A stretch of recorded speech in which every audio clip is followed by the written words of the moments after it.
Mom and Dad were so angry, but they said they'd forgive you if you apologized. What? Why should I apologize? I can't get along with people who think that way. I'm never seeing them again. Don't be ridiculous. If that's how you feel, I'm divorcing you. Get out. Actually, I was just about to leave. My name is Jade, I'm 30 years old, and I work in an office. Recently, my boyfriend, Harry, proposed to me. We met at a meetup for online gamers since we both love gaming. Harry is 7 years older than me. He's kind, understanding, and respects my love for work. What I like most is that he gives me space when I need it. Even though Harry proposed, I wasn't sure what to do. I had never really thought about getting married. It seemed like too much responsibility and felt like it would limit my freedom. It's not that I want to date around or anything, I just enjoy focusing on work. Work makes me happy. Honestly, I don't even know what to do on my days off. Maybe I'm a little odd. This is why most of my past relationships didn't work out. My ex-boyfriends would say things like, "You're like a guy, why should I change my plans for your job?" In the end, most men want to feel in control. They'd expect me to be a housewife or think household chores are only for women. That's not for me. So, I've never thought of marriage as a fairy tale ending. But then Harry proposed, and I decided to test him. "I'm not quitting my job." "Of course not," he said. "I might not want to go out on my days off." "I don't mind," he replied. "We'll share the housework, right? I've been living alone for years, I'm fine with that," he assured me. "When I'm busy with work, we might not spend much time together. Is that okay? I have hobbies, so I know how to enjoy my time alone," he said calmly. Finally, I asked him, "Why do you even want to marry me?" His response surprised me. "Even if everything you said is true, I don't want you to end up with someone else. Even if we only live together on weekends or live apart, I still want to marry you. I don't want us to just be boyfriend and girlfriend, I want us to promise to love each other forever. That's my selfish wish. But if you don't want marriage, that's okay too. We can do common law marriage if that works better for you." Hearing this made me realize he really understood me. He wasn't asking me to change who I am. I knew I could make this work with Harry. Maybe I wouldn't have to give up anything about my life to be married. So, I said yes. I had always told my family and friends that I didn't plan on getting married. So, when I told them the news, they were all shocked. My mom even cried tears of joy. That's when I realized how much this meant to her. She had always said, "Live the life you want," but deep down, I think she really wanted to see me get married. It made me so happy to see her smile. I felt glad I had decided to get married. After our wedding, Harry and I started our life as husband and wife. We moved into our new home, unpacked, and finished all the tricky paperwork. One day, Harry suggested we spend a night at his parents' house. He said some relatives would be gathering there on Saturday. "I need to make sure I don't do anything rude," I told him. "Don't worry," Harry reassured me. "My parents are older and will probably think of you more like a granddaughter than a daughter-in-law. You'll be fine." That made me feel a little better. I wanted to make a good impression on my in-laws after the wedding, so I agreed to go. But I had no idea what was coming. To prepare, I called my mom for advice. Since my dad passed away when I was young, my mom raised me on her own. I love and respect her, and I always go to her when I need guidance. "Should I bring an apron?" I asked. "Yes," Mom said. "It's best to ask if they need help first, and if they do, be ready to pitch in. Also, don't forget to bring a gift for them." "Got it, thanks, Mom." After our talk, I felt much more confident. This is going to go well, I thought. On the day of the visit, I was completely prepared. Harry drove, and after about 40 minutes, we arrived at his parents' house. This was the first time I'd see his parents and relatives since the wedding. Harry told me they were all excited to meet me, so I felt less nervous and even a bit excited myself. When we got there, I could hear the relatives chatting inside. It sounded like they had already started eating and drinking. I followed Harry into the living room. "Oh, you're here." His parents greeted us warmly. Come in, let's toast again." Harry's parents were already a little tipsy and looked very cheerful. We sat down, and I handed them the gift I had brought.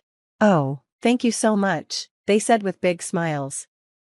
"Is there anything I can do to help?" I asked, pulling an apron from my bag. Harry's parents quickly reply, No, there's no need, you just sit here and enjoy yourself." "Okay, thank you," I say, a little surprised. Both of them insist I relax and enjoy the dinner. Considering their age, Harry's mom is 68, and his dad is 72, it starts to make sense. Maybe, as Harry said, they see me more like a granddaughter than a daughter-in-law. Everything seems fine as dinner continues, but then it happens. Here's another beer, Harry's mom says, handing me a drink. Thank you, I reply politely. The wedding was wonderful, wasn't it? She says, smiling. Yes, thank you, I respond. Then she adds, but if I had one complaint, it would be about your mother. I freeze. I'm sorry, what do you mean? She casually says, the scar on her face, it's hard to look at. It kind of ruins the mood of a celebration, don't you think? She tried to cover it with makeup, but it still stood out. If I had a scar like that, I'd never attend a wedding. I can't believe what I'm hearing. Before I can respond, Harry's dad chimes in, well, I guess it couldn't be helped. Without a father, it'd look bad if she didn't come. So, even with that scar, she had to show up, though it's pretty embarrassing. I feel my blood boil. How could they say this about my mom? My mom's scar is from a tragic accident. When I was a child, my dad was driving us when a speeding car from the opposite lane crashed into us. My dad swerved to protect us, but he hit a pole and died instantly. Mom had jumped over me in the back seat to shield me. A piece of glass from the windshield struck her face, leaving her with that scar. She saved my life that day. Harry's parents don't know this story, but Harry does. I told him everything before. I look at Harry, expecting him to speak up for me, for my mom, but he just looks uncomfortable, glances down at his plate, and keeps eating. Are you seriously not going to defend me? I think, feeling completely let down. As for Harry's parents, their behavior is beyond unacceptable. They're laughing, mocking my mom, and saying these cruel things in front of everyone. It's unthinkable. I couldn't just let this go. Excuse me, why would you say something like that? Have you even considered why my mom has that scar? They seemed shocked by my sudden outburst, and the room fell silent. She got that scar trying to protect me during the accident where we lost my dad. If she hadn't saved me, I might have been hurt, or even died. Making fun of someone's scars without knowing their story? That's incredibly childish. I stood up. I'm sorry, but I'm going home. Everyone looked uncomfortable, and my in-laws turned red. Harry just stared at me with his mouth wide open. I left the house, caught a cab to the station, and took a train home.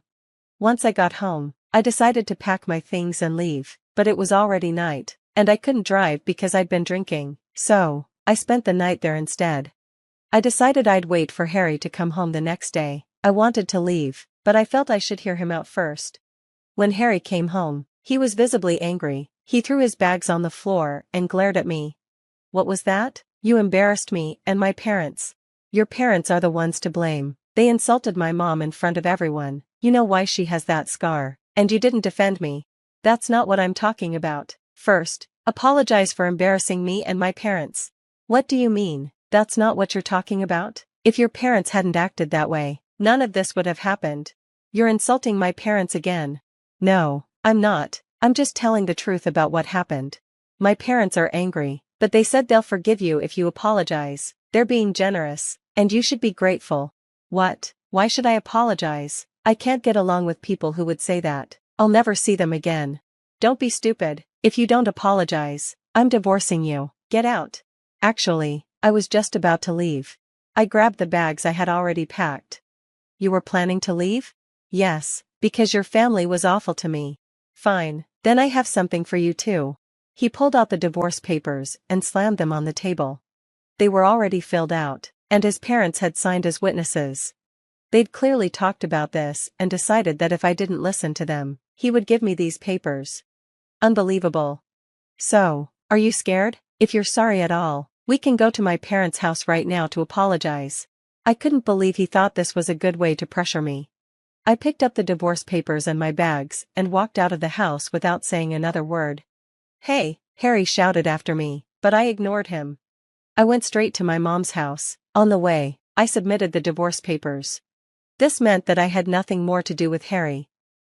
When I return home, my mom is shocked to see me. After I tell her what happened, she looks worried. I'm so sorry, this is all my fault. Mom, don't say that. I love and respect you more than anyone. If someone insults you, I won't forgive them. Not even if it's my husband or his parents. Thank you, Jade. A few days pass, and Harry keeps trying to contact me, but I ignore him. Eventually, he can't wait any longer and shows up at the door. I don't want to let him in, so we talk outside. Will you talk to me? You need to come home right now, he demands. Why should I? We're done. I don't have anything to do with you anymore. What? What do you mean? I submitted the divorce papers. What? We're not married anymore. Don't be ridiculous. Why would you do that? You were the one who filled them out. I just had to submit them. I was just trying to threaten you. I don't care. Why would you fill out divorce papers just to threaten me? I can't believe this. I'm going to get us married again. I'm not signing anything, and I've already taken steps to make sure that can't happen. Impossible. Harry suddenly looks defeated. Please reconsider. We were in love. You know that's not why you want to stay married, right? What do you mean? You want me to take care of your parents, right? Harry freezes, clearly surprised. Your parents are older now, and they've got health issues. You wanted a wife who would take care of them, right? Otherwise, you'd have to do it all yourself since you're their only son. He's totally shaken. I just. Then his anger flares up. Fine, you know what? You're coming back right now. No way, I'm not taking care of your parents. They have nothing to do with me anymore. Shut up, I'm taking you back home whether you like it or not. Do you think you can threaten me? I'm serious, I'll be back. Just then, a man appears behind Harry. I look at him, surprised. The man speaks to Harry. What do you mean by that, sir? Huh? Who are you? Oh, forgive me. The man shows Harry his badge. Police. Are you really a cop? Yes, I patrol the area undercover. I can call for backup if you'd like. No, it's fine. Are you stalking this woman? No, I'm her husband. Her husband? It looks like she's in trouble. He's my ex-husband, we're divorced, and now he's stalking me. What are you talking about? Could you please explain, sir? I'm asking you to come with me to the station. No, I just wanted to talk. I'll come back later. Panicked, Harry runs off. Jade, are you okay? You really surprised me, Mitch. I didn't expect you to show up like that.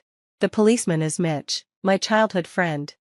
I've recently been assigned to a station nearby. Really? Good thing you were patrolling here, thanks. No problem. Actually, I got a call from your mom. Huh? I look inside the house and see my mom smiling at me.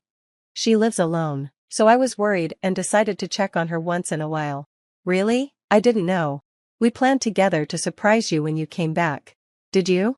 We sit down in the living room, and I explain everything that happened with Harry. Mitch suggests I get a restraining order, so I do it right away. With that, I'm able to completely cut ties with Harry and his family. As for Harry, I hear from a mutual friend that his parents are now struggling with their health issues. He's taking care of them while also working, and he can't get remarried. He's just working and caring for them. It serves him right. As for me, I'm happy focusing on my work. There has been one change, though. My childhood friend Mitch is now my husband. Now, I live happily with my husband and mom. Looking back, I can't believe Harry and his parents acted that way. It wasn't just about them being old or not understanding, it was wrong. I'm so glad Jade left them behind. She deserves to be with someone who truly understands her. Congrats to her. I hope she lives happily ever after with her family. Thanks for watching until the end. If you liked the video, don't forget to subscribe, and we'll see you in the next one.